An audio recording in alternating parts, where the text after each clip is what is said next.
आज तानापोळा म्हणजे आज या आपल्या भारतीय संस्कृतीमध्ये बैलाचं महत्व खूप आहे। एक असा हा प्राणी आहे का जो कष्ट करतो आणि कष्ट करून एक शेतकरी त्याच्यावरती आपला उदरनिर्वाह करतो आणि आज त्याचा एक वाढदिवस सारखा या आपल्या विदर्भामध्ये हा जास्त प्रमाणात मानला जातो।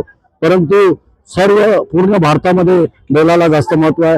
त्यात महत्वाचं म्हटलं म्हणजे हा तानापोळा एक बैलाचीच आठवण म्हणून आपण लहान मुलांना उत्साहित करण्यासाठी हा एक क्षण साजरा करण्यात येतो। यात महत्वाचं म्हणजे मुलं तर येतातच लहान मुलं, पण त्यांच्या आई आणि ते त्या बैलाला ज्या प्रमाणात सजवतात ते कौतुक करण्यालायक आहे। सर्वप्रथम मी या तानापोळ्यानिमित्त ज्या त्यांच्या आई आहे किंवा बहिणी असेल ते ज्या स्वरूप घेऊन त्या बैलाला सजवतात, एक आपला मेसेज देतात। आताच आम्ही दाब्याला पाहिलं, एका ठिकाणी ऑपरेशन सिंदूर या नावाचं त्यांनी एक मॉडेल तयार केलं आणि ते सजवून बैलासमोर ठेवलं आणि त्याला फर्स्ट प्राइज तिथे दिलं। अशा प्रकारे एक उत्सुकता, एक उत्साह आजच्या दिवसाला असतो आणि त्यात सर्व मोठे ज्येष्ठ श्रेष्ठ लोक या सर्व गोष्टीला सहकार्य करतात। मी सर्व तानापोळ्याच्या सर्व नागरिकांना, सगळ्या देशवासियांना खूप खूप शुभेच्छा देतो। धन्यवाद। आणि आता शेतकऱ्यांचा खूपच हालाकीचं जीवन सुरू आहे, काय सांगा? मी बळीराजा हा खरंच या देशाचा कणा आहे आणि आज त्याचे जे हाल आहेत, परंतु मी तुम्हाला सांगतो येणाऱ्या काही काळात जी टेक्नॉलॉजी इम्प्रूव्हमेंट होत आहे, आज कास्तकार जो डिपेंडंट झाला होता एका आपल्या बैलबंडीवरती, एका आपल्या वखरांवरती, परंतु न्यू टेक्नॉलॉजी आली आहे आणि दोन्ही सरकार, सेंट्रल गव्हर्नमेंट असो महाराष्ट्र सरकार असो, हे दोन्ही सरकार आज बळीराजाला धरूनच बजेटचं प्रयोजन करत आहे। तर मी माझ्या सरकारला असो किंवा विनंती करतो का बळीराजाचे दुःख, आज पाऊस जास्त पडला, आज पुन्हा बळीराजा दुःखात गेलेला आहे, तर त्यांना या दुःखातून सावरो आणि आमचे सरकार त्या गोष्टीवर लक्ष देऊन त्यांना सहकार्य करेल अशी या ठिकाणी आशा बाळगतो।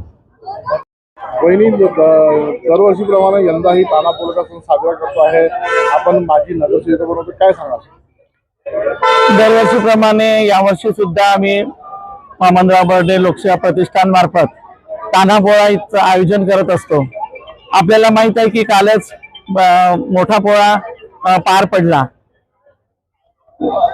बैल आपल्याला म्हणजे शेतकऱ्यांचा बैल हा मित्र आहे असं म्हणायला हरकत नाही। वर्षभर आपण बैलाकडून काम करून घेतो आणि त्यांचा एक उत्साह म्हणून आपण त्यांना एक आराम आणि त्यांना प्रोत्साहित करण्याकरता त्यांचा पोळा हा दिवस साजरा करत असतो। कारण ते वर्षभर राबतात, म्हणून आपण कसं आपल्या जीवनामध्ये बर्थडे सेलिब्रेट करतो वर्षातून एकदा, त्याप्रमाणे हा हिंदू सण आहे, त्यांचा सुद्धा मुख्य प्राणी आहे, तर त्यांचा सुद्धा एक दिवस आपण साजरा करावा या निमित्ताने आपण पोळा साजरा करत असतो। त्यानंतर दुसऱ्या दिवशी तान्हापोळा असतो।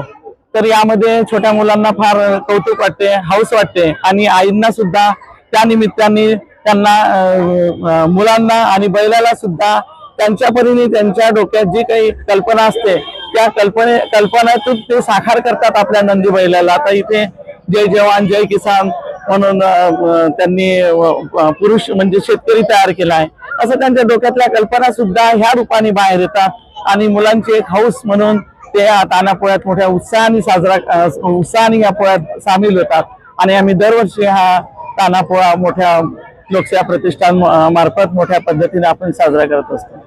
शेतकऱ्यांना आपलं काय सांगायचं आहे? शेतकऱ्यांना हे सांगू इच्छितो की ते पिकवतात, मेहनत करतात म्हणून आपल्याला अन्न मिळते, तर त्यांना सुद्धा त्यांच्या अनाजाला भाव मिळाला पाहिजे अशी मी सरकारतर्फे सांगू इच्छितो।